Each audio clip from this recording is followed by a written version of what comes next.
गोमतीपुर नामक गांव में एक सुशीला नाम की लड़की रहती थी। सुशीला के पिता एक पुजारी थे।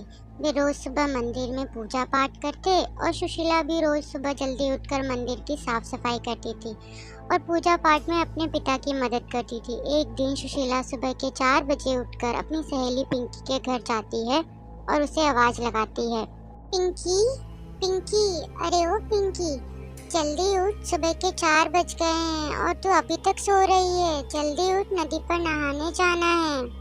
पिंकी अपनी आंखें मीचती हुई घर के बाहर आती है और सुशीला से बोलती है, अरे सुशीला, अभी तो आकाश में भी अंधेरा छाया है, थोड़ी देर बाद चलते हैं ना नदी पर नहाने। कुछ देर में सूरज भी निकल आएगा और गांव की सभी औरतें और लड़कियां भी नहाने चलेगी।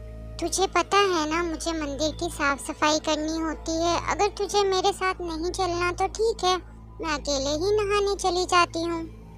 अरे सुशीला, नाराज क्यों होती है, मैं चलती हूँ ना तेरे साथ।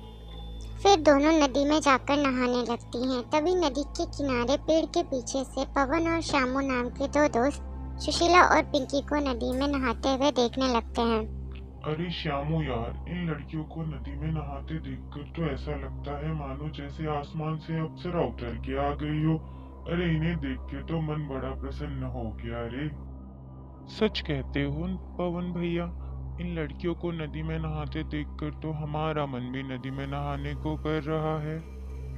तभी सुशीला को लगता है मानो कोई उसको छुपकर देख रहा है।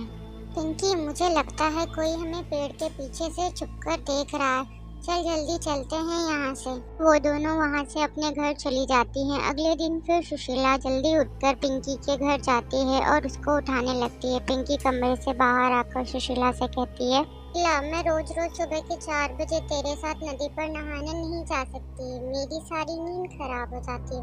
वैसे भी मंदिर की साफ सफाई तो तुझे करनी है, मुझे थोड़ी ना करनी है, इसलिए तू अकेली ही चली जा। सुशीला गुस्से में वहाँ से नदी पर नहाने चली जाती है। तभी पवन और श्यामू छुपकर सुशीला को नदी में नहाते हुए देखने लगते हैं।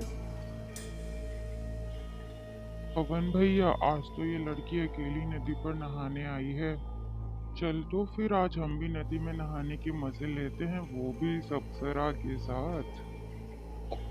फिर वो दोनों हंसते हुए नदी में नहाने चले जाते हैं और सुशीला को अकेला देखकर उसे परेशान करने लगते हैं। अरे तुम दोनों नदी में, तुमको पता नहीं सुबह सुबह नदी में औरतें और लड़कियां नदी में नहाने आती है। तुम दोनों यहाँ से निकलो, नहीं तो तुम्हारे लिए अच्छा नहीं होगा। पवन और श्यामू पर सुशीला की बातों का कोई असर ही नहीं होता।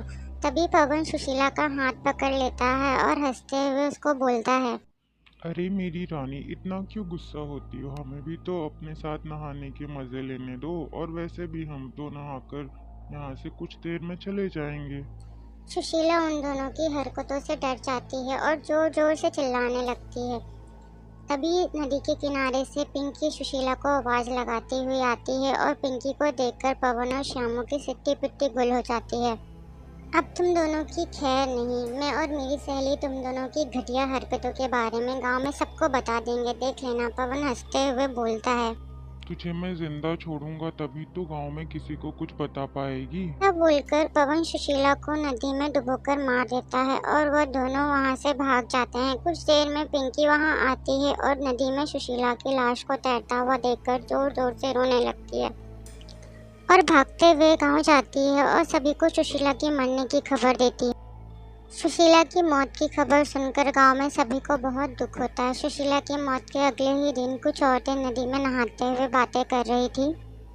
कुछ भी कहो, सुशीला थी बड़ी प्यारी लड़की, पर बेचारी की नदी में डूबने से मौत हो गई। अरे तो उसको सुबह सुबह उस किनारे जाकर नहाने की जरूरत क्या थी, जब सबको पता है कि नदी के दूसरे किनारे पर पानी का बहाव ज्यादा होता है। सुशीला चुड़ैल के रूप में नदी के दूसरे किनारे पर खड़ी होकर औरतों की बातें सुन रही थी। भगवान, इन सबको लगता है मेरी मौत डूबकर हुई है, पर ऐसा नहीं है। उसी दिन नदी के पास से एक आदमी गुजर रहा होता है। तभी उसकी नजर नदी में नहा रही एक सुंदर लड़की पर पड़ती है। दोपहर में इतनी सुंदर लड़की नदी में काहे नहा रही है, वो भी अकेले अकेले। तभी नदी में नहा रही लड़की उस आदमी को इशारा करके अपने पास बुलाती है। ए बाबू, दूर से काहे ऐसे घूर रहे हो, अगर हमारे साथ नहाना है तो आ जाओ नदी में। वह आदमी खुश होते हुए जल्दी से नदी में उस लड़की के पास चला जाता है और जैसे ही उसको छूने की कोशिश करता है वह लड़की एक चुड़ैल बन जाती है और उस आदमी को नदी में डुबाकर मार देती है।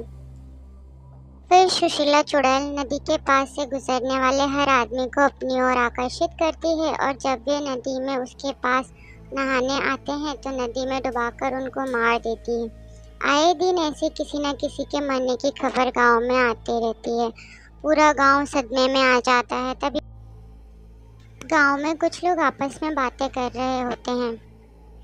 अरे भाई, नदी में एक एक करके मौतें हो रही है। ना जाने ऐसा क्या है उस नदी में जो एक एक करके गांव के सभी आदमी डूबकर मर रहे हैं।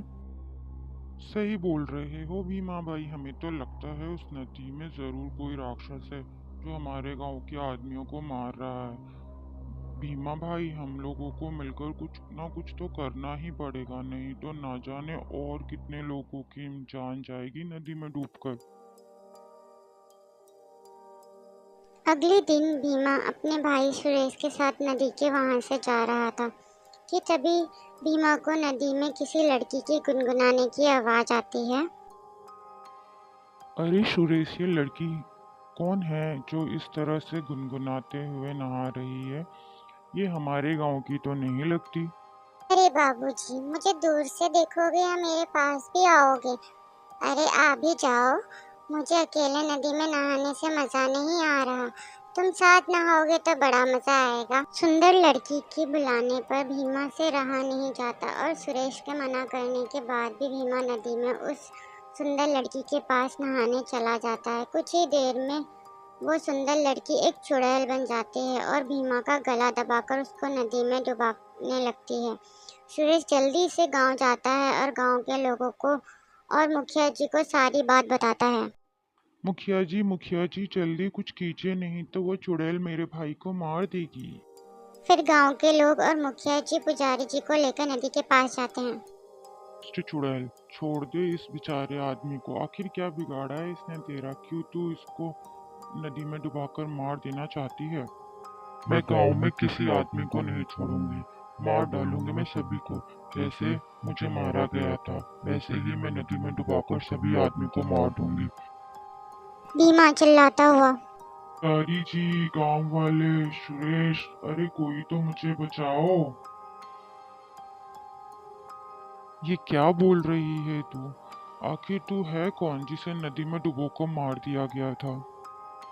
चुड़ैल भीमा को छोड़ देती है और रोते हुए बोलती है। पिताजी, आप अपनी बेटी को नहीं पहचान पाए? मैं सुशीला हूँ और मुझे किसी और ने नहीं बल्कि हमारे गांव के पवन और श्यामू ने मिलकर नदी में डुबाकर मार दिया।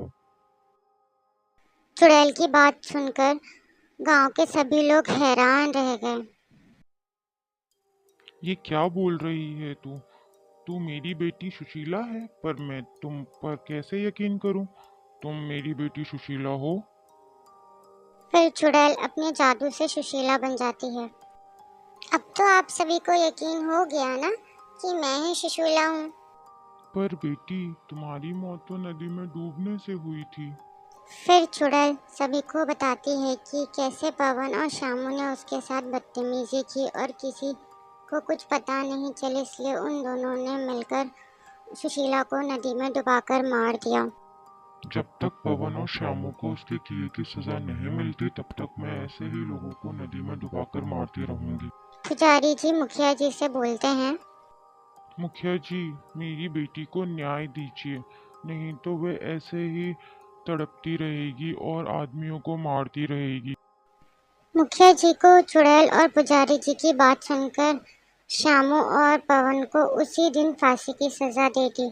पवन और श्यामू के मरते ही चुड़ैल को भी मुक्ति मिल गई और वे हमेशा के लिए नदी से चली गई।